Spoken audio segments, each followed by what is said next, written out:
Bonjour à toutes et à tous, bienvenue dans ce nouveau Facebook Live où on va pouvoir à nouveau échanger entre les Noiséens et les élus qui sont ici présents. Alors ce soir, le sujet c'est le budget de la ville. Pour la première fois à Noisy, on va pouvoir enfin présenter le budget à toutes et tous les Noiséens le plus largement possible et surtout répondre à vos questions que vous pourrez poser durant ce Facebook via les messages en commentaire de ce Facebook Live. Et Monsieur le maire et Madame Corinne Bord ici présentes auront la joie de vous répondre durant cette heure que nous allons partager ensemble. Le budget, on va commencer direct dans le vif du sujet, si vous me permettez, Monsieur le maire et Madame Corinne Bord. Le budget, quand même, c'est quelque chose d'assez technique et on ne se rend pas forcément compte des conséquences que ça a sur nos vies. Alors, est-ce que vous pouvez nous expliquer pourquoi cela nous concerne toutes et tous et pourquoi c'est important de s'y intéresser? Alors, si vous le permettez, Thibault, je voudrais, avant de répondre à votre question, remercier l'ensemble des services municipaux, le service des finances, l'ensemble des directions générales, l'ensemble des agents qui non seulement ont contribué à élaborer ce budget, mais contribuent au quotidien à entretenir et à développer ce service public dont nous allons beaucoup parler ce soir. Et donc je tiens à les remercier. Je tiens à remercier aussi Madame Bord, qui a fait un travail exceptionnel cette année. Je vais vous expliquer pourquoi et je vais en même temps répondre à votre première question, Thibault. Avant d'être élu d'opposition, avant il y a 6 ans, eh bien, je participais depuis de nombreuses années au conseil municipal en tant que spectateur.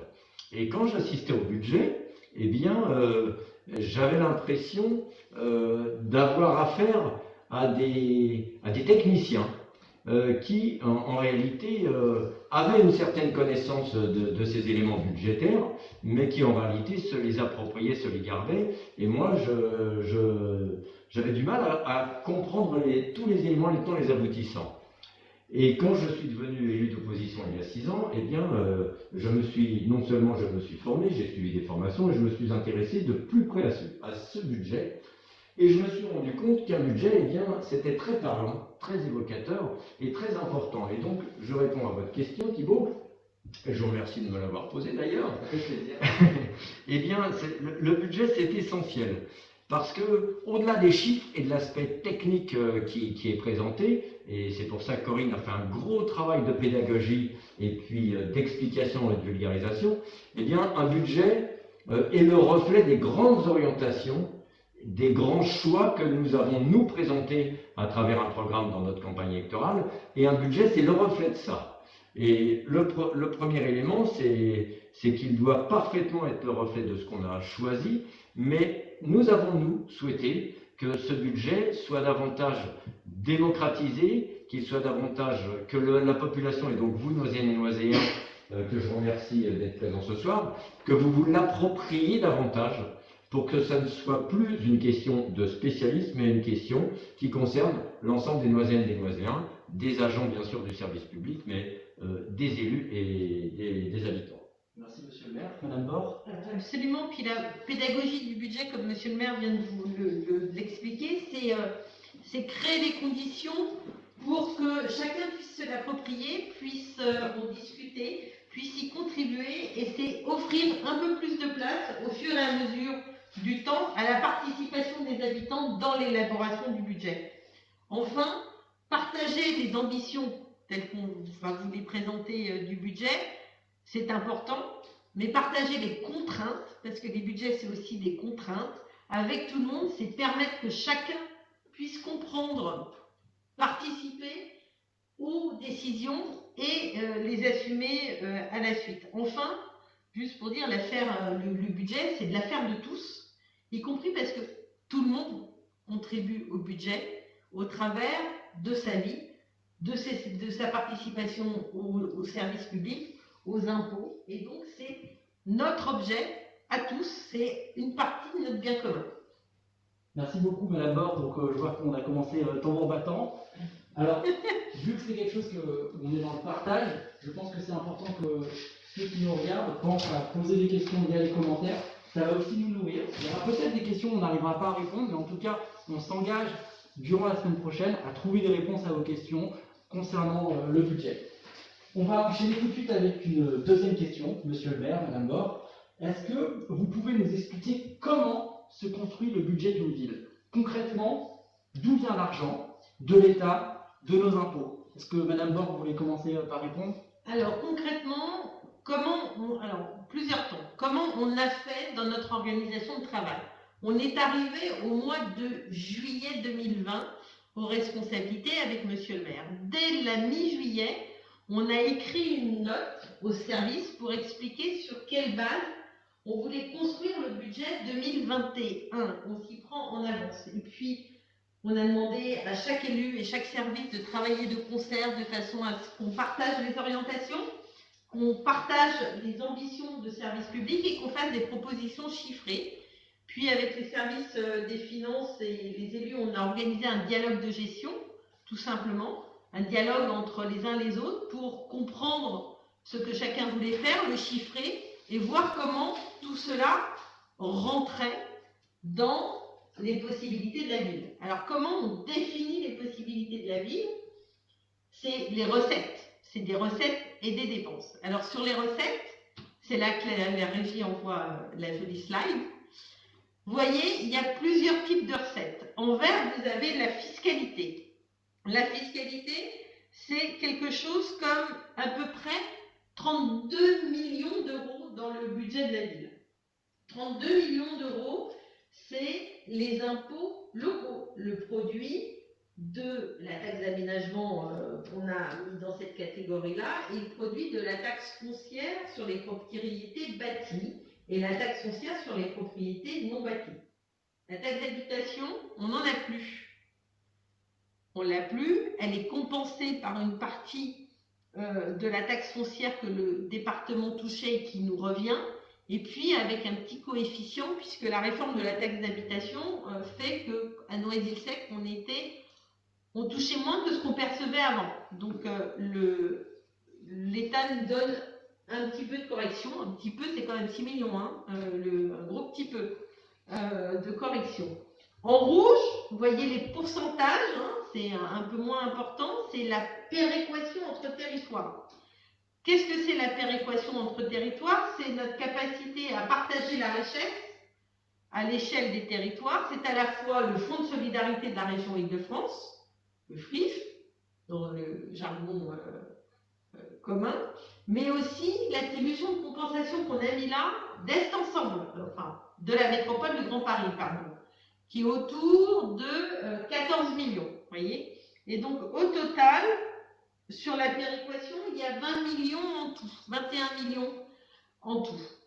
En jaune, vous avez les dotations de l'État, les fameuses dotations de l'État, c'est-à-dire une partie du budget que l'État verse aux collectivités locales, la dotation générale de décentralisation qui a été créée avec la loi de décentralisation et qui sert à compenser les compétences initiales données à chaque fois que l'État donne une compétence à une collectivité locale, elle bouge.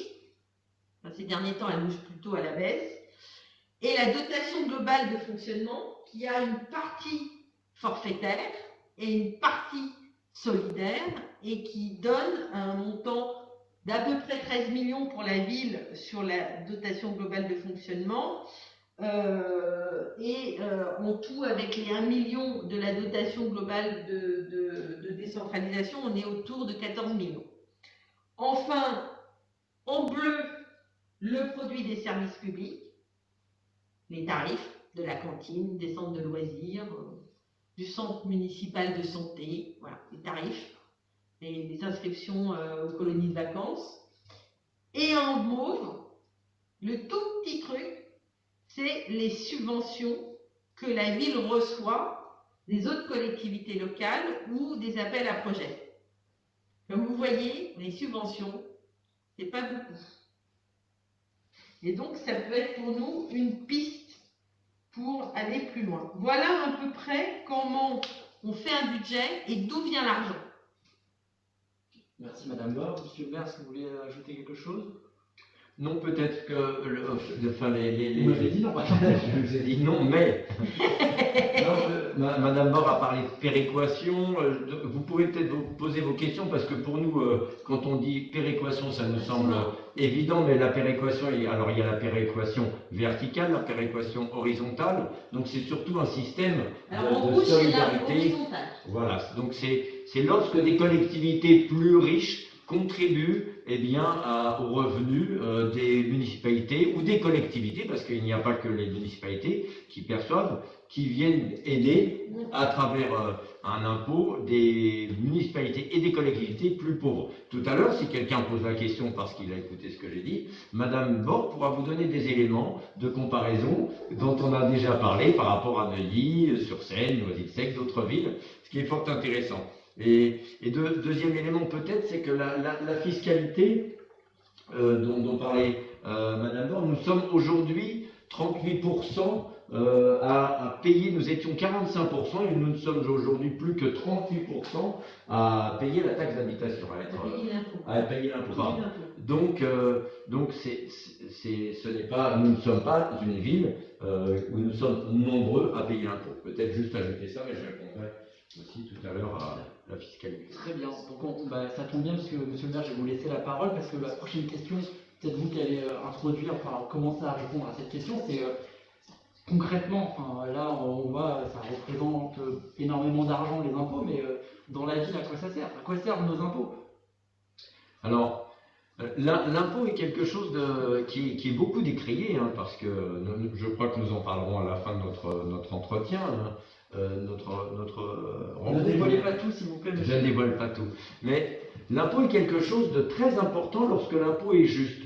Alors bien sûr, ça c'est quelque chose qui nous différencie des politiques libérales. Dans une politique libérale, on considère que chacun peut se débrouiller. Et dans une politique de gauche, on va dire, démocratique, socialiste, communiste, osons, nous considérons que l'impôt, lorsqu'il est juste, contribue à une équité et une égalité de traitement entre les territoires et entre les personnes. Et qu'à ce titre, les Noiséennes et les Noiséens comme les autres voient depuis un an, avec ce que nous subissons, que l'impôt sert à la santé, que l'impôt sert à l'éducation, que nous, à Noisy, grâce justement à l'impôt, nous avons pu mettre en œuvre des politiques d'aide, d'accompagnement social, d'accompagnement sanitaire, tout ça c'est grâce à l'impôt. Et donc, en effet, je pense qu'une fiscalité, lorsqu'elle est juste et lorsqu'elle est bien expliquée, peut être mieux acceptée. Merci monsieur le maire, Madame Bord. Alors l'impôt, je vous en ai parlé dans les recettes, il finance beaucoup plus que ça. C'est-à-dire qu'on a les impôts locaux, 32 millions, je disais, qui viennent abonder le budget, mais les dotations de l'État, c'est une partie du budget de l'État. Et le budget de l'État, il est fait avec l'impôt sur le revenu et avec la TVA. Et donc chacun d'entre nous contribue via l'impôt, à un moment donné, à l'ensemble du budget. Et si on devait donner une dimension concrète à un service public que la ville développe et qui est financé par l'impôt, on pourrait illustrer par exemple les repas de la cantine. Les repas de la cantine, le coût du repas à la cantine des enfants, c'est 6,74 €. Qu'est-ce qu'il y a dans les 6,74 €? Il y a à peu près 3 € consacrés aux aliments. Les aliments et leur préparation, les fluides, le cuisinier, voilà, 3 €. Et 3,74 € sur les activités autour du repas, les animateurs, le réchauffage, on dit? C'est pas terrible, le réchauffage, c'est pas la préparation du repas. Et donc, ce coût de repas-là, il est de 6,74 € par enfant. Or, grâce à l'impôt, grâce aux recettes de la ville, et parce qu'il y a un choix de solidarité, on a mis en place à Noisy le quotient familial, c'est-à-dire qu'on paye le repas de la cantine en fonction de ses revenus. Et quel qu'on soit un petit revenu, ou des faibles moyens, ou des moyens plus importants, les tarifs oscillent entre 0,62 centimes et 5 5,98 €. Ça veut dire que quand on est plein pot en haut du quotient, on ne paye toujours pas le prix complet du repas. C'est ça la participation de l'impôt. C'est que aucun service public n'est payé à 100% pour l'usager. Il y a toujours une contribution, une participation du contribuable. Et tout l'enjeu est de trouver l'équilibre entre la participation du contribuable et la participation de l'usager et de faire la solidarité en mobilisant l'un et l'autre. Voilà, on l'a fait sur la cantine. Peut-être Thibault ajouter que pour dissocier véritablement une politique de droite et une politique de gauche, lorsque le président Macron est arrivé au pouvoir, le premier symbole qu'il a envoyé, c'est supprimer l'ISF. Alors, on peut parler longtemps de l'impôt sur les grandes fortunes, de sa légitimité, de ses modalités. En revanche, lorsqu'il est arrivé, il a supprimé cet impôt sur les grosses fortunes. Et nous considérons bien, que l'impôt doit être progressif. C'est-à-dire que plus on gagne, plus on perçoit, et bien plus on contribue à l'effort de solidarité nationale. Et donc ça, je pense que c'est une vraie rupture entre ce que nous portons nous à gauche et ce qui est porté par la droite, et c'est important de le rappeler. Et alors, comme on est en période de Covid, la question, vous entendez ça à longueur de télé et de journaux, la question du financement des hôpitaux, c'est la question de l'impôt et du tarif. Quand on vous dit les hôpitaux aujourd'hui sont financés à l'acte et à la tarification à l'acte, on est sur le même niveau que la cantine. Comment on associe la mobilisation de l'impôt en complément du tarif? Mais il y a les deux, il n'y a pas que le tarif, sinon on est dans une médecine, là pour le coup, complètement libéralisée et marchandisée, et on a des hôpitaux, on a des centres de santé qui ne tiennent plus. Parce qu'on sait qu'au tarif, ça ne suffit pas, et que l'enjeu de l'impôt et l'intérêt de payer de l'impôt, c'est ça, et que chacun doit être content de payer de l'impôt pour contribuer à un système social plus juste. Merci à vous deux, ça tombe bien parce que vous anticipez les questions que je vais vous poser. C'est merveilleux. J'avais prévu de vous poser une question sur l'impôt sur la fortune et vous avez enchaîné naturellement dessus. Vous ne l'aviez pas fait, vous ne l'aviez pas dit, monsieur. Oui, mais parfois il y a des petits pièges dans ce live. Alors, on va revenir un peu sur les bases de la ville, même si ça concerne quand même une gestion de la ville et que tout est lié en soi quand on parle d'impôt. Là, c'est savoir comment, est-ce qu'on peut agir sur tout dans une ville. Ça veut dire, est-ce que la ville elle est en charge de la sécurité, par exemple? Concrètement, j'ai envie de savoir quelles sont, vous en tant qu'élu, vos marges de manœuvre. Madame Bord, si vous voulez bien... Alors, sur les principales compétences de la ville, on dit en droit que la commune a une clause de compétence générale. Très bien. Donc, on est censé pouvoir tout faire. Et néanmoins, le département, la région ont des compétences très spécifiques. Par exemple, la région, comme conseillère régionale, je pense par la région, c'est normal, elle s'occupe des lycées. Et ça ne viendrait pas à l'idée à la commune d'aller construire un lycée, ni même de se mêler du fonctionnement des lycées. Pareil, le département, et je pense à Pascal Labbé, il construit les collèges. Et donc, c'est lui qui est en responsabilité. Même si on doit dire que Noisy-le-Sec a payé le foncier du collège. Parce que c'était important, du 4e collège, du collège François d'Héritier, c'était important. Généralement, on ne fait pas ce que les autres collectivités locales font. Et puis, on a Est Ensemble à qui on a transféré des compétences par choix ou par la loi. Et donc, les compétences qu'on a confiées à Est Ensemble, c'est-à-dire notre intercommunalité, c'est à lui de les exercer. Et après, il y a les compétences de l'État. L'État, il fait les compétences qu'on dit régaliennes. La justice et la police. Parce que c'est lui, et la défense et les affaires étrangères. Parce que c'est à lui qu'appartiennent ces compétences premières de ce qu'on appelle la maîtrise de la force légitime.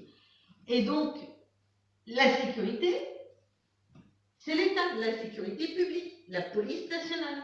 Et quand on revendique un commissariat de plein exercice, on dit à l'État, exerce tes compétences. Donne-toi les moyens de les faire sur notre territoire. Après, nous, on a une vision de ce que peut être la tranquillité publique. Et ça, c'est notre mission. Monsieur le maire, est-ce que vous voulez ajouter Vous pouvez me rappeler votre question, monsieur Pétéra, s'il vous plaît? Non, la question C'est peut-on tout faire? Quelles sont les compétences d'une ville? Alors, Et vous la posez la sécurité. non, et la sécurité. Donc, Oui, mais en fait, la sécurité, c'est un exemple, mais peut-être on peut partir sur la sécurité et sur d'autres. Je pense- Il y avait une slide sur l'aménagement, l'urbanisme. Justement, je pense que bon, il y a les compétences générales comme Madame Bord l'a rappelé, mais je pense que les compétences sont aussi, pas que, mais aussi le reflet de choix politiques et nos orientations. Vous parliez de tranquillité et de sécurité. Comme l'a dit Corinne, la sécurité du domaine de l'État à travers sa police nationale, et nous devons, bien sûr, de maintenir une tranquillité publique, mais aussi une sécurité à nos habitants. Mais qu'est-ce que la sécurité? C'est la sécurité sanitaire. Et à ce titre-là, bien la sécurité sanitaire, c'est développer notre centre municipal de santé. Et nous, Madame Déo s'y est déjà engagée. Nous avons entamé des choses dans ce domaine-là. Donc c'est la sécurité, c'est lié aussi à l'hygiène, à la propreté, aux déchets. Donc c'est de l'ordre de la tranquillité publique et de la sécurité. Quand on voit les déchets, les dépôts sauvages qui sont sur les trottoirs, eh bien oui, ça pose un problème de tranquillité mais de sécurité. Autre exemple, il n'est pas de notre compétence, par exemple, la petite enfance. À Noisy, il a été fait le choix, il y a bien longtemps sous une municipalité d'Union de la Gauche, eh bien de faire le choix d'avoir une crèche municipale, alors que la petite enfance est devenue une compétence plus départementale. Nous avons fait le choix à Noisy-le-Sec, il y a fort longtemps, eh bien, toujours sous une municipalité d'Union de la Gauche, avec un maire communiste, d'avoir une PMI municipale sur la place des découvertes. Donc nous pouvons, c'est pareil, les personnes âgées. Les personnes âgées sont des personnes dont il faut accompagner en permanence, d'un point de vue du loisir, d'un point de vue de la culture, d'un point de vue de la santé. Eh bien, à ce titre-là, le CCS s'est engagé auprès des personnes âgées. Donc, il y a des compétences sur lesquelles, eh bien, on peut faire le choix de s'engager ou pas. Et c'est encore une fois le reflet, à travers le budget, le reflet de nos grandes orientations de notre projet politique. Merci, monsieur le maire. En fait, ce que je constate, c'est qu'il y a des strates différentes mais qui s'interconnectent. Parce que même au sein de la ville, on a l'Est ensemble, on a la métropole, on a le département, on a la région. Et tout ça, on trouve des liens entre les uns et les autres pour que ça agisse au sein de la ville et au sein de notre territoire. Absolument. C'est les marges de manœuvre que vous évoquiez, c'est notre capacité à aller chercher des partenariats avec les autres. Le but, c'est de travailler ensemble et de ne pas être isolé comme on a pu le voir ces dernières années. Oui. Alors, on va enchaîner sur une nouvelle question. Là, on va prendre un peu de hauteur. On va parler des grands projets dans la ville. Donc, quels grands projets, quel changement ce budget va-t-il permettre d'apporter dans la vie des Noisaines et des Noiséens et dans combien de temps? Est-ce que, monsieur le maire, vous voulez commencer? Oui, je vais laisser surtout Corinne expliquer ça. Ce que je voudrais expliquer, c'est que nous sommes sur notre première année de mandat et nous sommes sur notre premier budget, notre premier rapport d'orientation budgétaire et débat d'orientation budgétaire. Et donc, ce budget est à la fois un budget d'héritage, parce qu'on ne peut pas dire on arrive et on ne tient pas compte de ce qui s'est passé les années précédentes, inévitablement. C'est un budget de transition, puisque nous, on va amener autre chose et on a d'autres projets, d'autres orientations, et en même temps, un projet de rupture. Parce qu'en matière de politique publique, de services publics, et dans des domaines que Corinne va expliquer, eh bien, nous avons décidé de rompre. Et donc, nous allons commencer. Et peut-être que pour certains, il va y avoir une forme de continuité. L'opposition nous a dit, mais il n'y a rien de neuf dans votre budget. Si, il y a fondamentalement des choses nouvelles, mais que nous allons pouvoir, et que les habitants vont pouvoir percevoir aussi au fil des années. Parce qu'il faut savoir que nous sommes élus quand même pour au moins 5 ans, et que ce budget est le budget à l'année N, mais que nous allons nous projeter en matière d'investissement, en matière de fonctionnement, sur les années à venir. Et donc, voilà comment je pourrais, en gros, définir ce projet. Et Corinne va vous faire part un petit peu des grands projets de cette année, mais aussi des projets qui vont tenir tout au long de la mandature. Et ceux que nous allons engager au cours de la mandature et sur la fin de mandature. Absolument. Et pour être très très clair. Il faut avoir en tête que, on a vu tout à l'heure, recettes-dépenses pour le budget, qu'il y a des dépenses liées au fonctionnement de la collectivité, le personnel, les services, le centre de santé, la galerie, la culture. Et il y a le sport, il y a des dépenses liées à l'investissement, les bâtiments, l'entretien des bâtiments, des routes, des constructions, l'éclairage public, les voiries, voilà, pour vous donner des exemples. Qu'en termes de budget de fonctionnement, on a en dépenses réelles de fonctionnement dans ce budget 70 millions à peu près d'inscrits. Après, il y a des mouvements d'ordre, des choses un peu plus complexes. Je vais essayer d'aller très simple.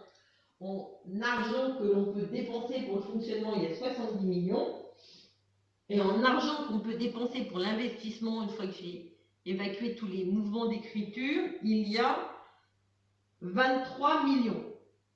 Et on a tout ça pour l'année prochaine. Donc, pour cette année, je suis encore dans le budget. Et donc, on a déployé, et je vais vous présenter non pas l'intégralité, mais quelques points zoom de ce qui est inscrit dans le budget.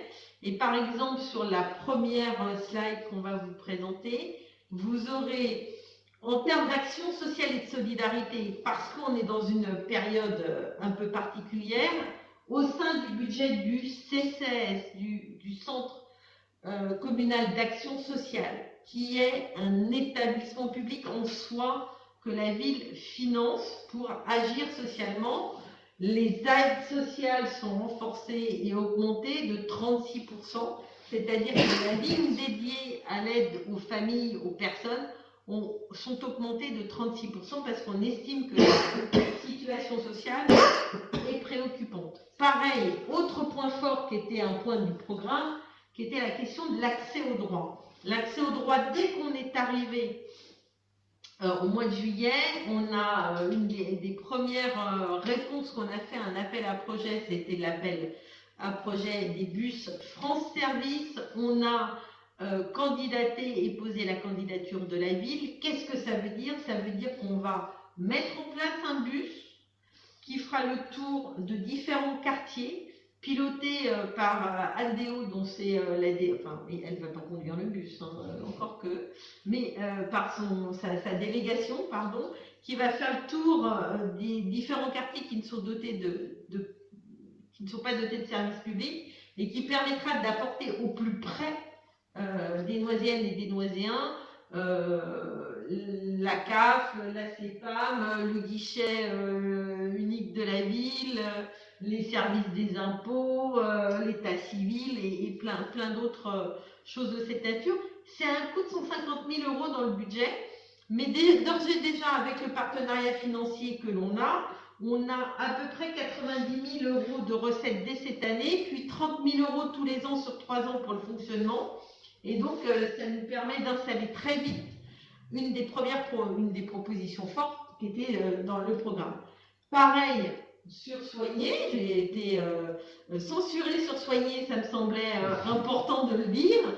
On a découvert on a découvert au mois de septembre qu'on louait un appareil de mammographie en discutant avec Aldeo, puisque j'avais vu passer la facture du mammographe, mais qu'il n'y avait pas de service de mammographie au CMS et que l'appareil était loué sans dispenser le service aux Noisiennes et aux Noisiens. Aux Noisiennes, pour le coup, la mammographie. Mais du coup, on a avancé fortement pour recruter un manipulateur radio, un lecteur à distance, une capacité à renouveler la table de radiographie au CMS. Et d'ores et déjà, un premier point du service est ouvert, le second ne devrait pas tarder puisqu'on a recruté le lecteur de mammographe qui ne peut pas être à distance. Anne m'explique ça 10 fois mieux que moi. Et tout ça pour vous dire qu'on a fait un investissement de 75 000 €, mais on sait d'ores et déjà qu'avec les remboursements de la sécurité sociale et la tarification du CMS, c'est une recette de près de 120 000 € qu'on aura. Donc même là, c'est terrible à dire, mais en déployant le service public, on a des recettes.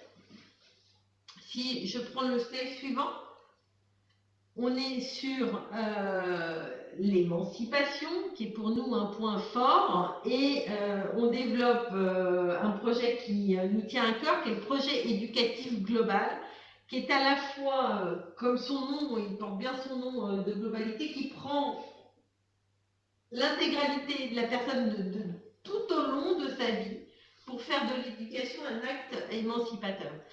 Et ça veut dire quoi? Ça veut dire qu'on va travailler avec les parents, avec les associations, avec les enseignants sur la question de l'élaboration du projet éducatif, former les animateurs, compléter leur formation pour qu'ils accompagnent le dispositif et qu'ils puissent accueillir au mieux, plus en cohérence les enfants dans les centres de loisirs et dans les temps périscolaires, qu'on a mis un budget dédié à l'augmentation de l'encadrement en ADSEM, une promesse de campagne, monsieur le maire, et en animateur, de façon à ce qu'on arrive à un niveau d'encadrement nécessaire et correct au regard de la loi.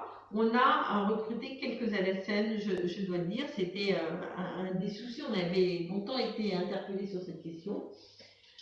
On a travaillé, et je salue les équipes du service éducation et l'adjointe Julie Grunbaum sur l'équipement des écoles, puisqu'on a répondu là encore à un appel à projet de l'éducation nationale pour aller chercher un partenariat financier et équiper les écoles en appareils numériques. 77 classes qui vont être équipées en ordinateur, mais aussi vidéoprojecteurs et autres connexions qui font qu'on pourra avoir des interactions éducatives avec les tableaux. Mais, monsieur le maire, vous saurez ça expliquer 10 fois mieux que moi, puisque vous en parlez très bien, vous avez une expérience là-dessus. Enfin, la démocratie locale et la citoyenneté, c'est pas la plus grosse des enveloppes, 50 000 €, mais quand même, expliquer qu'on est dans une démarche de concertation, très contrainte avec le Covid, j'en conviens, mais une démarche de concertation pour l'élaboration et la revivification des conseils de quartier, l'organisation des assises de la jeunesse, une concertation menée avec le projet éducatif global, mais aussi tout au long des opérations d'aménagement et d'urbanisme pour définir la stratégie urbaine de la ville. Et donc, tous ces éléments-là sont chiffrés et budgétés. Et si on doit marquer une rupture, là, il y en a une conséquente. C'est bon pour vous, madame? Je crois qu'il y a encore une slide, monsieur. Mais est-ce qu'on en a encore une autre? Oui. Elle est belle en plus. Sur les projets urbains et durables, j'en ai dit deux mots. L'élément, se doter d'un document stratégique concernant le développement territorial et comment on va faire la ville, comment on pense Noisy de demain, avec notre qualité de vie, une qualité urbaine, une tranquillité aussi, des espaces verts. Tout ça se réfléchit ensemble et de manière concertée et de manière stratégique pour savoir accueillir les aménageurs et répondre à ces pressions foncières qui existent.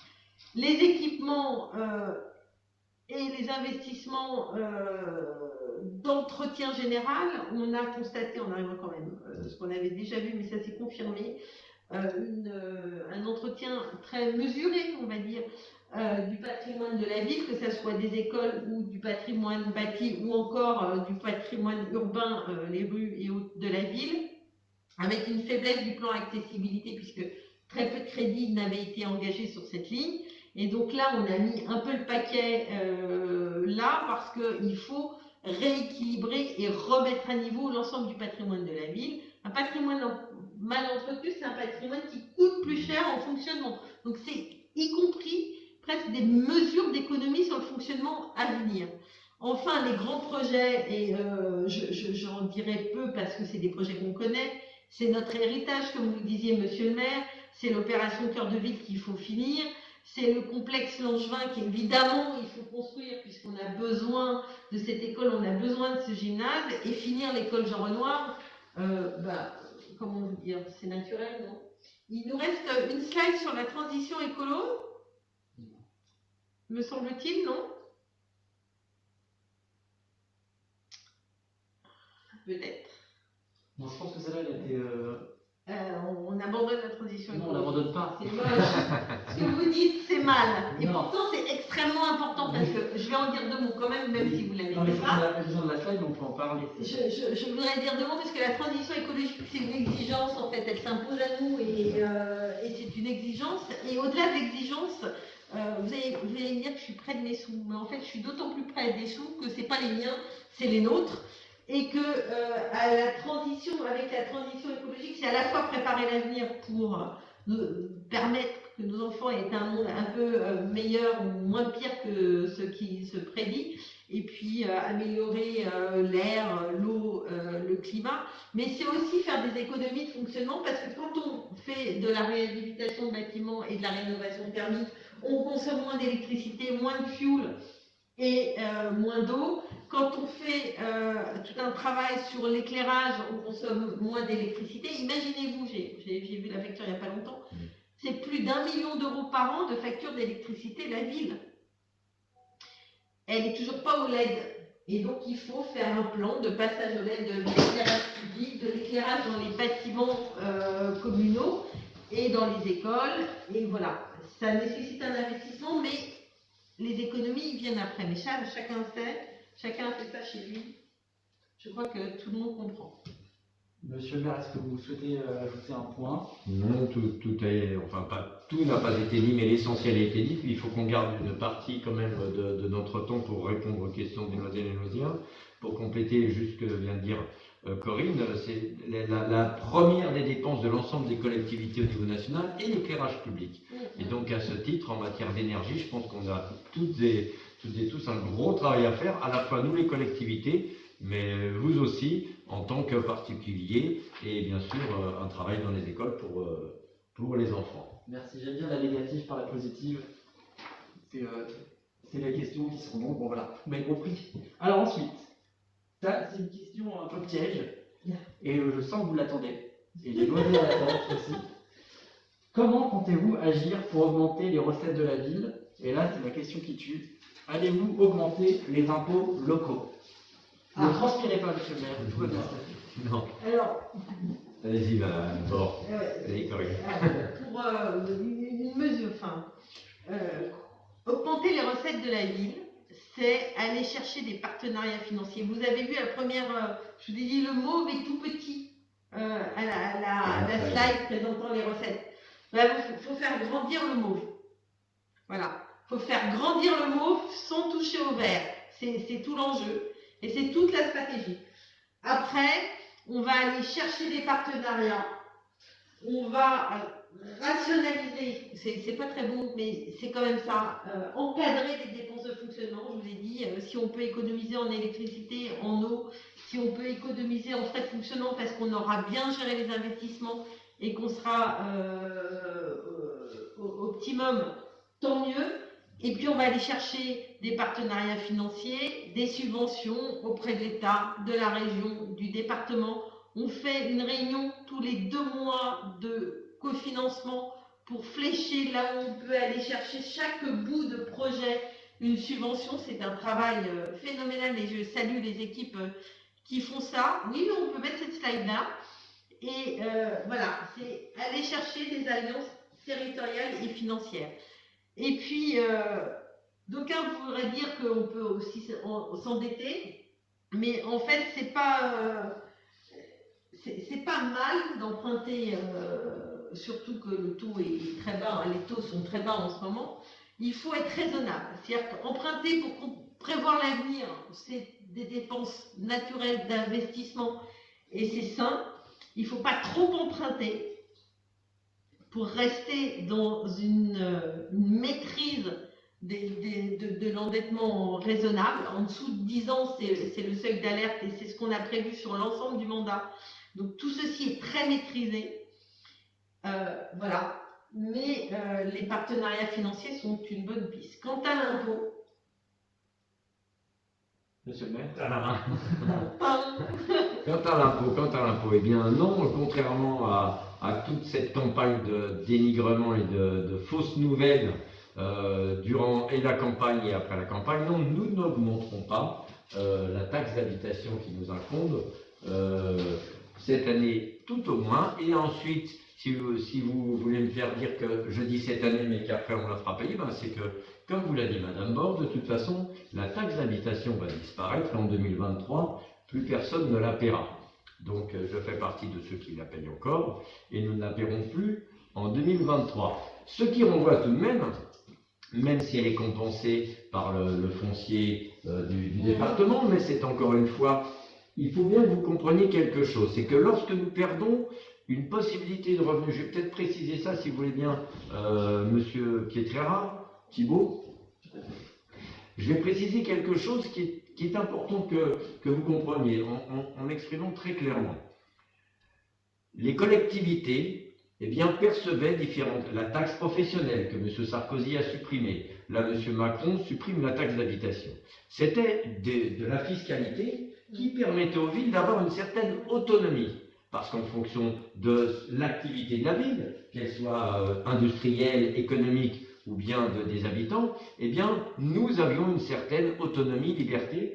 Comme vous l'avez dit tout à l'heure, Madame Bord, vous avez vu que la plus grosse partie est liée à la fiscalité. La plus grosse partie des revenus d'une collectivité, d'une commune, est liée à la fiscalité. Que ce soit M. Sarkozy ou M. Macron, leur intention, vous pourrez croire, vous, Noiséennes et Noiséens, vous pourrez croire que c'est pour vous faire plaisir. Non, c'est pour mettre les collectivités en quelque sorte sous perfusion. Parce que lorsque nous perdons cette autonomie de financement local, nous sommes mis à des contraintes de l'État. Et l'État nous impose ces contraintes. Alors on pourra entrer tout à l'heure dans les détails si quelqu'un nous pose les questions, d'une forme de contractualisation avec l'État qui nous restreindra dans notre capacité d'embaucher des agents pour répondre aux besoins de la population en termes de services publics. Donc ça engage tout ça.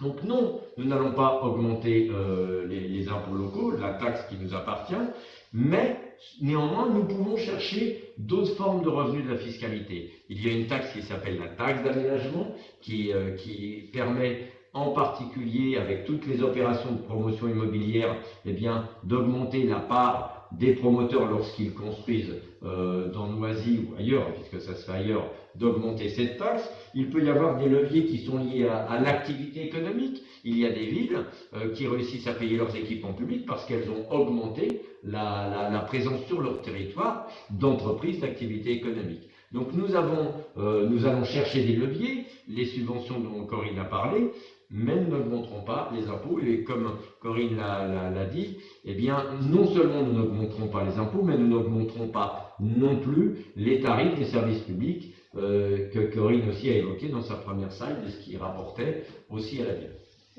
Ai-je répondu à votre question? Oui, très bien, merci, à chaque fois c'est très clair. Peut-être que Madame Bord voulait un... Non, je crois qu'on a expliqué très simplement qu'on préserverait le pouvoir d'achat. Et donc, Monsieur le maire vient de très bien expliquer qu'on n'augmenterait ni les impôts ni les tarifs des services. Okay. Il nous reste deux questions, après on va enchaîner assez rapidement sur ce qui est très important, c'est les questions des habitants nous concernant. Alors, l'avant-dernière question, c'est est-ce que la crise sanitaire impacte les finances de la ville? Comment vous préparez-vous à faire face au risque de crise sociale? Alors, il y a évidemment des impacts financiers, d'abord parce qu'il y a à la fois des coûts qu'on n'avait pas prévus. En exemple, le nettoiement supplémentaire des locaux et le traitement virucide, bactéricide, etc., qui, sur 2 mois, nous coûte à peu près 30 000 €, on n'avait pas forcément prévu.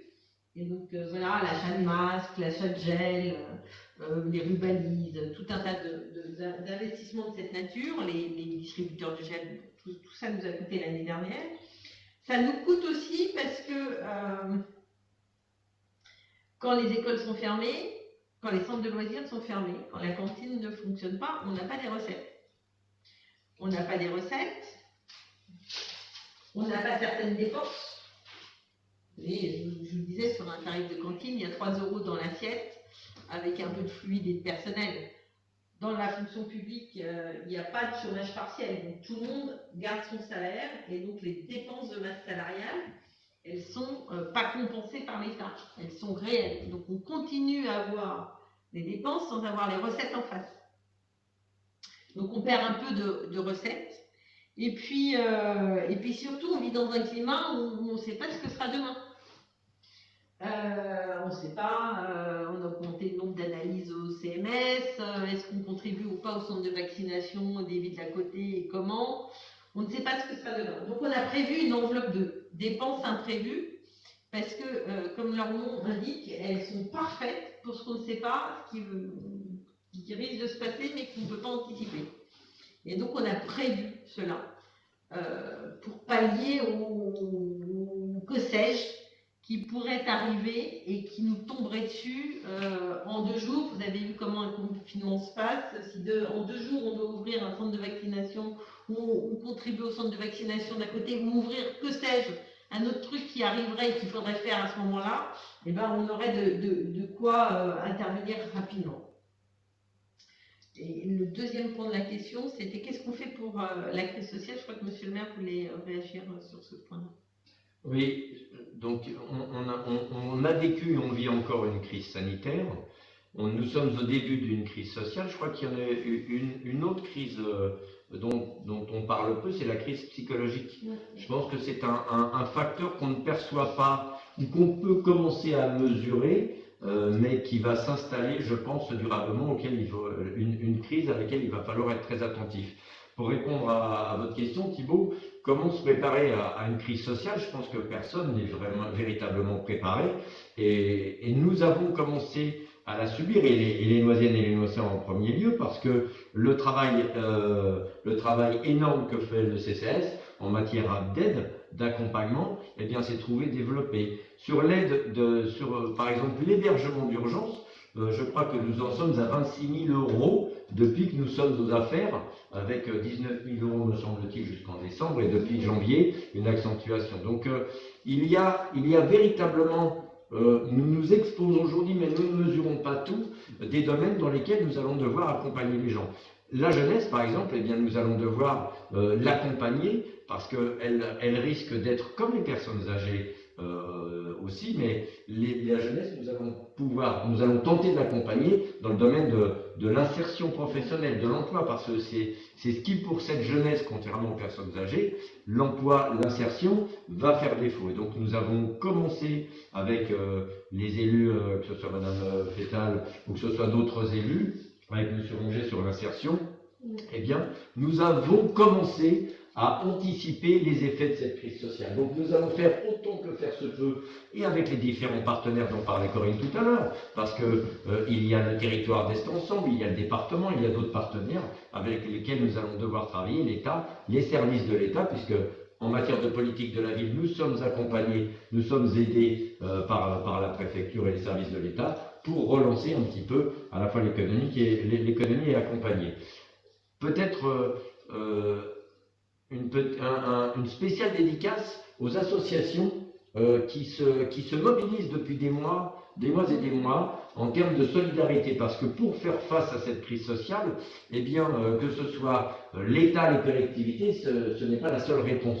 Les entreprises peuvent accompagner, il y a différents partenaires, mais sur Noisy, eh bien, je salue le travail admirable que font certaines associations dans le domaine de la solidarité, de l'alimentation, du vestimentaire, mais de l'accompagnement social sous toutes ses formes. Et donc, je tiens à les remercier parce qu'elles jouent un rôle important dans l'économie y compris.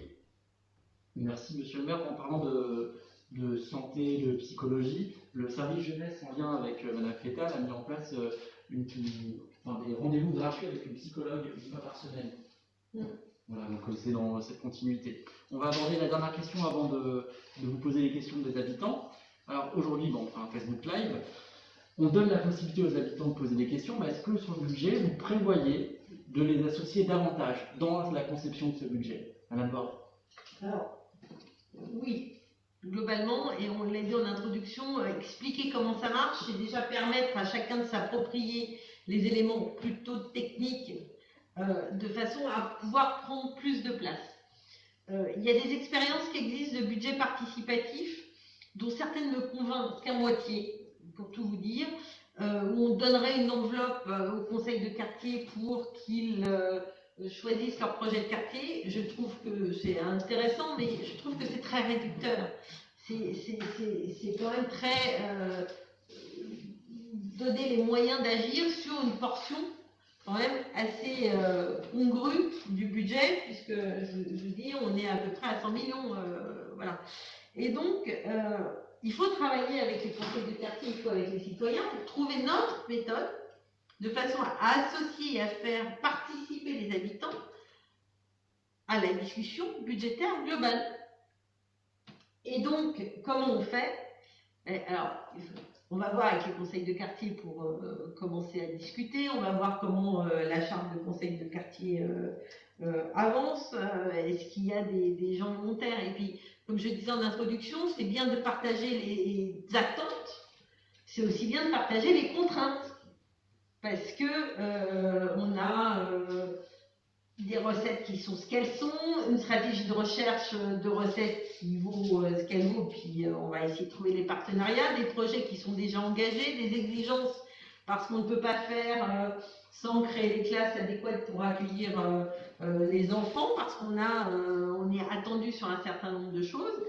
Et donc, comment on arrive, j'étais vice-présidente de Jean Peluchon à la région, et Jean Peluchon disait toujours comment on fait rentrer l'édredon dans la valise.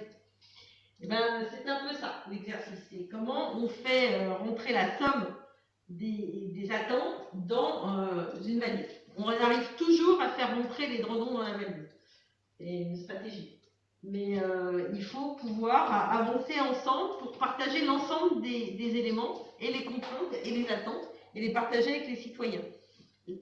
Le chemin est devant nous, hein. La volonté est là, le chemin est devant nous. Ok, merci beaucoup Madame Bord. Je vais enchaîner si vous voulez bien Monsieur le maire avec les questions des habitants, sauf si vous avez quelque chose à dire en plus. Non, pour ajouter, non, oui, je dis non et j'ajoute, hein, c'est une spécialité que j'ai avec Thibault. Donc oui, j'ai quelque chose à ajouter. Sur le caractère participatif du budget, c'est vrai que nous sommes très contraints cette année pour aller véritablement dans ce vers quoi nous sommes engagés en matière de participation. Et donc, nous, bien sûr, si nous sommes favorables dans notre majorité à une participation, à un budget plus participatif, il faut, comme l'a dit Corinne, qu'on trouve quelque chose qui nous reflète vraiment. Nous avons des choses à inventer avec vous, Noiséennes et Noiséens, et donc bien sûr que nous souhaitons davantage faire participer la population, qu'elle s'approprie, nous avons commencé là, qu'elle s'approprie la question budgétaire et financière, et puis que nous contribuions à des projets, mais nous inventerons ensemble la façon de tendre vers cela. Alors, première question de Haïti de Gilles, qui veut savoir, par l'intermédiaire du budget, hein, ce que vous pouvez faire ou allez faire en matière de logement social. Alors, nous allons partager les réponses. Alors, le logement social ne dépend pas directement de la compétence de la collectivité, mais dépend de ce qu'on peut nous impulser en tant que collectivité. Mais ensuite, ce sont les bailleurs dits sociaux qui peuvent développer le nombre de logements sur une ville ou pas. Alors nous, bien sûr, notre collectivité a choisi, nous sommes à 43% de mémoire, alors nous sommes, je crois, à 43% de logements sociaux. Nous avons des statistiques très précises de l'INSEE. Corinne est la spécialiste, elle va vous dire ça en deux. Voilà, nous sommes, je crois, à 43% de logements sociaux sur Noisy. Eh bien, le but n'est pas de dire, l'ancienne majorité disait, oui, il y a trop de logements sociaux sur Noisy, il faut en supprimer, ce qu'elle a fait d'ailleurs, hein, quand l'ancienne majorité dit, nous sommes les seuls depuis 20 ans à avoir construit du logement social. Oui, ils ont construit 12 logements en accession sociale à la propriété, dont seulement aujourd'hui 4 répondent aux critères, mais parallèlement, eh bien, ils ont vendu une partie du patrimoine. Je crois que nous sommes entre 50 et 70 appartements de vendus. Donc, nous considérons déjà que le logement social n'est pas du logement de pauvres parce qu'il y a différentes catégories de logements sociaux auxquels la population de Noisy pourrait prétendre et a besoin. Madame Sewan pourrait mieux répondre que moi au décalage entre l'offre et la demande, mais je croire que l'année dernière, il y a eu 3200 demandes de logements sociaux et que 80 ont été attribués. D'ailleurs, je vous invite à relire l'article que Mme Sewan avait rédigé dans un des premiers horizons, ou encore peut-être à l'époque le Noiséen, qui explique tout ça. Donc, nous, collectivités, nous travaillons en effet avec les bailleurs principalement, Logirep, I3F, Noisy-le-Sec Habitat, Seine-Saint-Denis Habitat, ICF La Sablière, Toit et Joie, les principaux bailleurs de Noisy, pour qu'ils puissent non seulement améliorer la qualité des logements sociaux actuels, et puis améliorer l'environnement, mais aussi en construire d'autres. Donc oui, nous pouvons tendre à augmenter l'offre de logements sociaux en travaillant avec les bailleurs. Et c'est déjà ce que nous avons engagé avec Noisy-le-Sec Habitat, et puis d'autres bailleurs, Seine-Saint-Denis Habitat, I3F également, et ICF La Sablière. Et concrètement, dans le budget de la ville, on garantit les emprunts. Tout Pour à fait. faciliter la construction de logements sociaux chez les bailleurs, on garantit leur emprunt.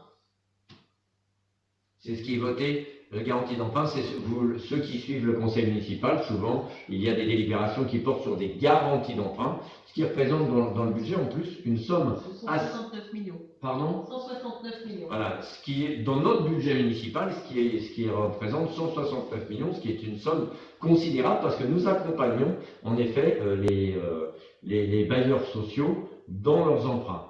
Et bien sûr, nous les suivons en matière de TFP. Non, 169 garanties d'emprunt, 181 millions. 180 millions, merci. Merci. Donc, est-ce que nous avons bien répondu ou... Ce sera la personne qui posait la question de se manifester. Je ne suis pas juge des partis. Ensuite, il y a M. Frédéric Deleu. Quelles sont les grandes différences entre votre budget et celui de l'ancienne majorité? Alors, les grandes différences, peut-être que Mme Bord peut répondre. Oui, il y en a, alors, M. Deleu, nous allons vous répondre. Et assez facilement. La place de l'investissement. Il y a plus de 23 millions consacrés à l'investissement et à l'équipement sur le budget de la ville cette année. C'est un choix de la municipalité de rattraper en investissement le retard qui avait été pris précédemment. Précédemment, le budget d'investissement était autour de 13 à 14 millions. Là, il y en a 23. Parce qu'on a fait le choix de privilégier l'investissement, l'emprunt nécessaire raisonnablement, et de ne pas rembourser les emprunts précédents. C'est-à-dire que si j'étais technique, mais je sais que M. Deleu l'est, il y a deux ans, l'excédent du budget d'il y a 2 ans était autour de mémoire de 12 millions. Et avec ces 12, cette année, il est autour de 9 millions. Avec les 12 millions de l'excédent budgétaire précédent, l'équipe précédente avait choisi de rembourser ses emprunts, rendre l'argent à la banque. Nous, on fait le choix non seulement de maintenir un niveau d'emprunt raisonnable, mais d'investir dans les écoles, d'investir dans les voiries, d'investir dans l'éclairage public et d'aller renforcer les équipements qui manquent tant aux Noiséennes et aux Noiséens.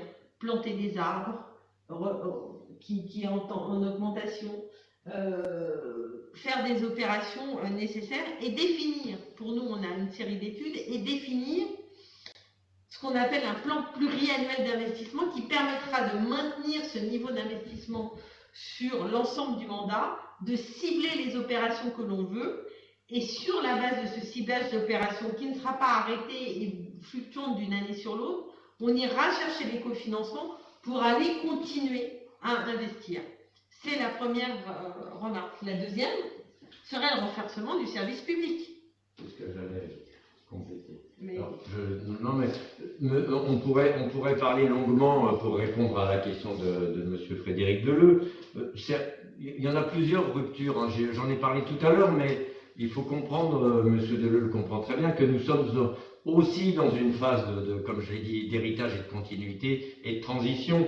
Mais il y a quelques ruptures fondamentales qui ne sont pas forcément onéreuses. Là, une des premières, c'est 80 000 €, je crois, que nous allons mettre dans une consultation des agents Alors, nous aurions dû l'entamer avant, mais il y a un tas de procédures, de cahiers des charges qui ne nous ont pas permis de le faire, mais ça y est, c'est engagé, nous allons commencer. Eh bien, un des premiers axes, c'est de dire, nous allons nous diriger vers les agents et vers les usagers du service public pour dire, voilà, qu'est-ce qui va, qu'est-ce qui ne va pas, qu'est-ce qu'on peut améliorer dans le cadre du service public. C'est 80 000 €, ça va prendre plusieurs mois. Nous informerons bien sûr les Noiséennes et les Noiséens des résultats, mais nous allons commencer par cela. Et puis nous allons continuer, bien sûr, avec les agents en termes de formation. L'autre jour, tu rappelais, Corinne, les éléments liés à la formation en termes de budget, tu le rappelleras, je crois que... Il y a 250 000 € de cotisation au CNFPT et 200 000 € de plus. Voilà, nous rajoutons à la formation, parce que lorsque nous améliorons la formation des agents, nous améliorons bien sûr leur bien-être au travail, mais nous améliorons également la qualité du service public. L'autre élément, c'est par exemple les ATSEM. Vous avez supprimé lors de votre mandature, je ne me rappelle plus, une quarantaine de postes d'ATSEM, à peu près entre 30 et 40. Eh bien, nous ne nous engageons pas, nous, à la légère en disant on va recréer ça, parce que nous nous engageons, mais nous ne faisons pas de promesses. Mais petit à petit, au cours de la mandature, à réalimenter en termes de postes d'ATSEM l'ensemble des écoles, petit à petit, en fonction des besoins, en fonction de certains critères que nous allons travailler avec les agents, pour pouvoir petit à petit augmenter, améliorer la qualité de l'accueil de la petite enfance, par exemple.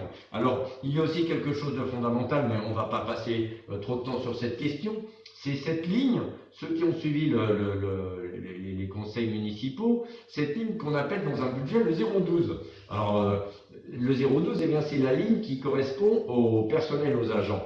Eh bien, cette ligne que l'ancienne majorité s'est attachée à réduire, eh bien nous l'augmentons et nous allons poursuivre cette augmentation, mais pas pour dilapider l'argent public, parce que comme Madame Borg l'a déjà dit, et elle va le dire, eh bien nous augmentons cette année, je crois, de 3% de mémoire. 2,9, ça c'est comme quand on paye 0,99 € un produit pour pas dire qu'il coûte 1 euro. Mais nous augmentons de 2,99, donc de 3 €. Et l'année prochaine, eh bien, nous augmenterons de, merci Thibault, de 2,99%. Et l'année prochaine, nous l'augmenterons de 1,90 à peu près, qui correspond au GVT, glissement, vieillesse, technicité. Donc, comme je l'ai dit tout à l'heure, nous nous projetons. Nous ne sommes pas en rupture fondamentale cette année parce que nous sommes obligés de tenir compte du passé et du caractère de nos ressources et bien sûr d'augmenter, d'aller en augmentant pour l'avenir. Très bien, merci. Alors, il y a Nadia Hayden qui a posé 2 questions. Il y en a une qui concerne le projet éducatif global pour savoir si les enfants handicapés et autistes seront inclus dans ce projet éducatif global. Mais je pense que ça, on en reparlera lors du prochain Facebook Live du 27 mai prochain. Mais peut-être qu'on peut toucher quelques mots là-dessus rapidement pour très rapidement, parce que Thibault, vous avez raison, le prochain, comme Thibault voulait vous l'annoncer à la fin de celui-ci, le prochain Facebook portera, puisque ce sera le printemps des enfants, portera sur l'éducation, qui est un axe majeur à la fois de notre budget, mais de notre mandature. Et bien sûr, la première des choses, alors nous avions envisagé de faire un Facebook Live avec des enfants, et puis ça se prépare, et compte tenu du contexte sanitaire, nous ne pourrons pas le faire, il y aura un autre format dont il vous parlera tout à l'heure, mais bien sûr, pour répondre à Madame, non seulement nous allons davantage associer les enfants à leur propre présent et à leur propre devenir, et bien sûr nous allons intégrer à cela les enfants porteurs de handicap, et puis les enfants autistes. Alors l'autisme est quelque chose de très particulier, je ne suis pas un spécialiste, il y a différentes formes d'autisme, et bien sûr nous travaillerons ces questions-là, à la fois sur l'inclusion, et puis avec les établissements spécialisés. Mais oui, on vous répondra plus précisément la prochaine fois. J'ai déjà été trop long sur cette question. Non, c'est très bien, c'est important, c'est un sujet très important. Ensuite, elle pose une autre question, elle s'interroge en fait sur ce qui a été prévu en termes d'entretien des rues. Il y a une autre question un peu sur ça, qui concerne plus le petit Noisy, mais en termes d'entretien des rues dans la ville, en général, est-ce que dans le budget, il y a quelque chose de prévu spécifiquement pour la voirie et l'entretien des rues? Oui. Enfin, c'est vaste en entretien des rues. Sur la voirie, il y a un gros budget, j'ai dirais autour de 2,5 millions, 3 millions pour la voirie, qui touche à la fois la réfection totale d'une voirie quand elle est complètement défoncée. On a parlé rapidement de la rue de Bobigny dans le débat d'orientation budgétaire et dans le budget, parce que les cyclistes qui la prennent comprennent qu'elle est en très mauvais état. Mais il n'y a pas que la rue de Bobigny, puisqu'il y a aussi toutes les rues, et je salue Jean-Luc Le Corollaire qui va nous écouter, il va nous dire l'îlot Bouquet Corinne. Oui, c'est ça, l'îlot Bouquet, c'est-à-dire les rues qui vont autour du nouveau conservatoire, toute cette réflexion-là, et qui, alors je vous signale, mais il n'y a pas de plan, donc forcément vous voyez ma main, celle qui passe derrière le théâtre des Bergeries, et puis qui va rejoindre celle du conservatoire et de ce qu'on appelle l'îlot Bouquet. Il y a aussi un peu de réflexion du côté du passage Couchu en lien avec le passage du tramway. Il y a des choses sur la place des découvertes. Et si la question était sur le petit Noisy, c'est une colle parce que je ne sais pas exactement le plan d'investissement. Je vais pouvoir répondre enfin compléter et puis répondre sur le petit Noisy. Quand on parle de l'avenue de Bobigny, c'est pas forcément la totalité de l'avenue de Bobigny parce qu'elle est très longue et qu'il y a des parties plus ou moins traversantes utilisées par les Noiséens. Il y a la rue des Bergeries dont on parlait, donc il y a cet axe-là, la rue Pierre-Sémar. Alors ça ne veut pas dire qu'on va faire tout cela cette année, puis on va travailler bien sûr avec Monsieur Le Corollaire qui est élu à la voirie et puis les services techniques là-dessus sur les priorités. Sur le Petit Noisy, il y a une rue particulièrement défectueuse qui est la rue Baudin par exemple, et j'ai rencontré Monsieur Stéphane Hervé, le maire de Bondy, puisque c'est une rue où d'un côté du trottoir c'est Noisy-le-Sec et de l'autre côté c'est Bondy, et bien pendant des années cette rue a été laissée à l'abandon et nous nous sommes rencontrés pour faire en sorte que dans ce budget-là ou le suivant, eh bien nous puissions co-financer cette rue pour qu'elle puisse bien sûr être autre chose qu'un champ de trous. Et nous parlions tout à l'heure, pour répondre à madame, nous parlions tout à l'heure de plan pluriannuel d'investissement. Il y a la voirie cette année, il y a la voirie l'année prochaine. Nous allons élaborer un projet pluriannuel de réflexion des voiries. Il y a 45 km de voirie sur Noisy, eh bien, nous allons nous attacher, bien sûr, à voir, et avec la population, à voir quelles sont les priorités. Mais madame a raison, il y a un certain nombre de rues qui sont prioritaires, et Corinne a présenté les essentiels du secteur. Alors, il reste 2 questions. Je vais enchaîner parce qu'on a parlé de la rue Bouquet, sur l'îlot Bouquet. Il y a Anna Louimad qui demande si la rénovation de la place des découvertes rentre dans le budget de cette année. Oui. Oui. Voilà, merci. Pour un budget, et d'ailleurs je crois, de 269 000 euros, Corinne, c'est environ, c'est-à-dire que le choix qui a été fait par l'ancienne municipalité était de reboucher un petit peu, monsieur Anna Louimad, c'est ça ? Madame, donc connaît certainement bien la place du marché, et donc il y a des cédales qui basculent, qui sont même dangereuses, parce que je crois qu'il y a la semaine dernière ou il y a 2 semaines, quelqu'un est tombé, et donc depuis des années, on refaisait des morceaux. Donc eu égard à cette demande des gens du quartier des Noisins et des utilisateurs du marché, eh bien Monsieur Le Corollaire, avec Corinne et puis avec les services, eh bien, se sont engagés dans une réflexion totale de cette dalle en la bitumant. Il faut trouver le bitume bien adapté pour pas que ce soit trop noir, puisqu'elle est utilisée par des enfants, pour pas que ça reflète trop la chaleur, etc., etc. Mais pour répondre, oui, c'est prévu, et de mémoire, c'est près de 300 000 euros. Et quand c'était des petites parties qui étaient refaites, elles étaient refaites à hauteur de 45 000, 50 000 euros à chaque fois. 80 000 euros par budget, jusqu'à 80 000. Et en 4 ans, on a à peu près amorti le coût de l'investissement en satisfaisant tout le monde et sans risquer d'accès. Voilà. Donc c'était très vite échangé. Et il faudra bien sûr tenir compte du marché au comestible, puisque cette question m'a été posée samedi dernier par des commerçants. Donc il faudra faire ce travail, et bien sûr aussi aux usagers qui sont les gens du quartier. Donc il faudra tenir compte de tout cela, mais c'est prévu. Merci beaucoup. Alors une question de rattrapage, parce que vous en avez parlé, mais on nous repose la question, et parfois c'est important de répéter. Je pense qu'en tant que directeur d'école, vous avez l'habitude de répéter les choses, monsieur le maire. Allez-vous augmenter les taxes foncières des particuliers de la part de monsieur Marc Van Oettingen ? Alors, la pédagogie étant l'art de la répétition. On peut mettre même la slide pour être sûr que ça soit bien saisi. Corinne. Alors, non, nous n'augmenterons pas les taux de la taxe foncière bâtie, nous n'augmenterons pas les taux de la taxe foncière non bâtie, donc les impôts locaux en direction des particuliers ne seront pas augmentés cette année, ne seront pas augmentés dans le mandat, y compris parce que ça n'a absolument aucun sens, ni aucun rendement. On vous rappelle que 38% de la population est imposable. Seulement 38% est imposable. Donc ça n'a pas grand sens d'augmenter les impôts locaux sur, comme recette. Puis les taux sont suffisamment hauts.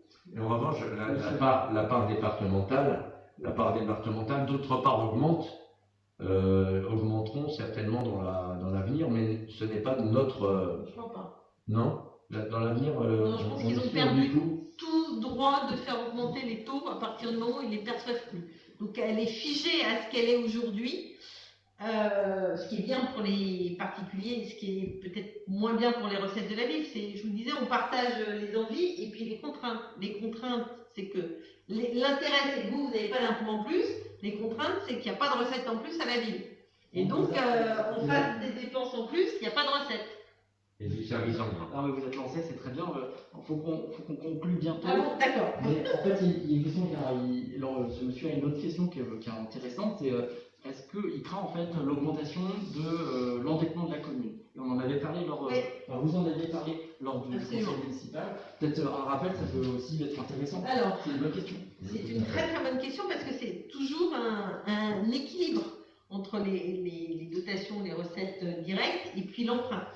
On a fait un choix clair de maîtriser l'emprunt et d'emprunter parce que les taux aujourd'hui, alors j'ai encore vérifié les taux ce matin, vous vais me dire que je suis un peu curieuse, mais je regarde les taux à peu près tous les 3 jours.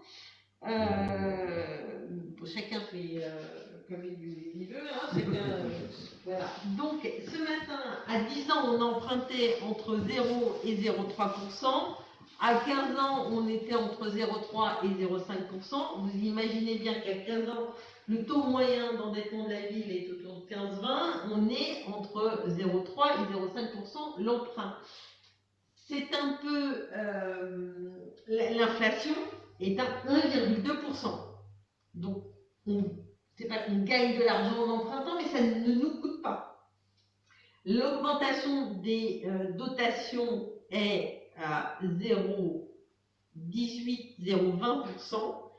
Et l'augmentation du produit de la fiscalité, pas par les taux, mais par les bases, les valeurs locatives, elles, sont indexées par la loi de finances avec un petit coefficient correcteur, et puis les constructions qui arrivent, font que la fiscalité augmente plus que 0,5 et un peu moins que l'inflation. Donc, en ce moment, emprunter n'est pas risqué. Ça ne veut pas dire qu'il faut emprunter à tout va, ça veut dire qu'il faut être raisonnable. L'emprunt inscrit dans le budget de la ville est de 2,8 millions. C'est-à-dire que vous avez vu, par rapport aux autres recettes, c'est quand même assez marginal, mais ça vient compléter un endettement qui est existant sur la ville. Et donc, il faut être raisonnable. Et les seuils d'alerte et de vigilance, c'est qu'à partir de 10 années d'endettement, aujourd'hui, on doit être à 7. Au-delà de 10 années d'endettement, il y a une alerte en préfecture qui fait qu'on a une santé financière un peu dégradée, que les banques nous prêtent avec des taux plus hauts parce que le risque est plus fort, que la préfecture regarde de plus près de nos comptes, et à 12 années d'endettement, on est dans ce qu'on appelle le réseau d'alerte, et là, le préfet a tendance à reprendre un peu la main sur les choix. On est en dessous de 10 années de manière constante. On était à 7, on va monter à 8,5 et rester à peu près stable à 8,5, 9 années d'endettement au maximum. Ce qui nous permet d'avoir une stabilité, ce qui était l'enjeu, c'est-à-dire la maîtrise financière, une stabilité un peu haute, parce qu'en l'état où sont les taux, ça serait dommage de se priver d'emprunter, surtout si c'est pour investir. Et comme les collectivités locales ne peuvent emprunter que pour investir, on est à peu près tranquille là-dessus. Donc l'emprunt va venir nourrir le projet Langevin, le projet Renoir, le projet qui émergera dans le conservatoire, la réflexion de la place des découvertes, mais aussi les projets de renouvellement urbain qui arriveront, et l'ensemble des actions d'entretien du patrimoine, des voiries, de l'éclairage public dont on a longuement parlé. Ça sert à ça, l'emprunt. Ça ne sert pas à augmenter le personnel communal, ça sert à financer les investissements. Merci beaucoup. Pour compléter, Thibault, ce que dit Corinne, il faut savoir que l'État a tout intérêt à favoriser l'investissement des collectivités parce qu'au niveau national, les collectivités représentent 70% des investissements. Et le gouvernement ne s'y est pas trompé lorsqu'il a entamé son plan de relance. Eh bien, c'est pas pour vous faire plaisir spécialement, ni à nous, c'est parce qu'il sait pertinemment que les collectivités font tourner l'économie. Et donc, c'est important de préciser qu'en effet, en ayant une vision intelligente, eh bien, nous devons bien sûr investir et utiliser aussi l'emprunt. On va conclure, si ça ne vous dérange pas. Je vais vous demander de résumer la philosophie des engagements de ce budget. Attention, ça va être compliqué, en 4 mots. On va commencer avec vous, Madame Bord, et après on conclura avec Monsieur le maire, qui annoncera le prochain Facebook Live du 26 mai, pour conclure celui-là. Alors, moi je dirais ambitieux, sincère, je dirais investissement, et je dirais respect des engagements. C'est ça. Respect des engagements. Ah oui. Non, respect. Respect des engagements, c'est parfait. Alors, Monsieur le maire. Moi, je dirais alors ambition, parce que je suis obligé de ne pas dire la même chose que Corinne. Donc, un projet avec de l'ambition, véritablement, un budget de transition, un budget qu'on a tenté pédagogique, c'est pour ça que nous sommes là ce soir avec vous, et un budget de démocratisation, parce que démocratisation c'est le mot, et il faut que j'explique le mot. Non, c'est bon. Et donc un cinquième, parce que je sais qu'il y en a un qui vous tient à cœur, que vous avez barré sur votre liste, mais comme Madame Boran l'a dit 5, vous pouvez en rajouter un petit. Service public. Voilà, merci beaucoup. Ça fait 2. Ça fait 2 en plus. Je vous invite à conclure avec l'annonce du Facebook Live le 26 mai prochain. Oui, alors donc déjà je vais remercier les Noséennes et Noséens ou même les autres qui nous écoutent. Et nous sommes, vous avez vu que nous avons changé derrière. Le maire répond à vos questions, je ne serai jamais seul. Je remercie encore Corinne pour le travail qu'elle a réalisé. Je remercie ceux qui sont derrière ce paravent, le service communication et les autres qui travaillent à la préparation de ce Facebook Live. Que d'autres ont commencé à initier dans d'autres communes. D'ailleurs, je remercie Thibault de cette préparation, de cette contribution également. Et puis, en effet, au mois de mai, puisque nous avons pris cette habitude mensuelle de répondre, eh bien, au mois de mai, nous travaillerons. Nous avions l'ambition pour le printemps des enfants, je vous l'ai dit tout à l'heure, de faire véritablement participer les enfants, comme l'a demandé Madame tout à l'heure. Et nous sommes contraints cette année, tant pis, nous rattraperons les autres années, et donc nous aurons un format plus réduit avec un invité de marque. Je ne révèle pas qui est cet invité de marque, mais nous aurons donc Madame Grunbaum, peut-être une nouvelle agente de la ville, et nous aurons un invité de marque qui parlera avec nous de pédagogie. Et au mois de juin, eh bien, je pense que je serai seul face à vous pour répondre à l'ensemble des questions. Si nous avons modifié un petit peu le format, c'est pour ne pas que nous avions dit une fois sur deux je serai seul, mais les questions avaient tendance à être les mêmes, et donc nous nous sommes dit qu'il fallait un peu distancier ces rendez-vous. Je suis seul avec Thibault et face à vous, donc au mois de juin, eh bien, je répondrai à vos questions, donc vous pouvez d'ores et déjà les préparer. Donc je vous remercie. Merci à vous. Je vous laisse conclure, Thibault. Juste, il y a d'autres questions qui sont intervenues dans le fil des commentaires. Ça va peut-être pas forcément avoir spécifiquement avec le budget, mais on s'y attardera pour répondre en privé dans la semaine qui arrive. Donc vous inquiétez pas, si on n'a pas répondu à vos questions dans l'immédiateté, ça sera fait plus tard. Merci à toutes et à tous d'avoir suivi ce Facebook. Merci. Et au revoir. Au revoir.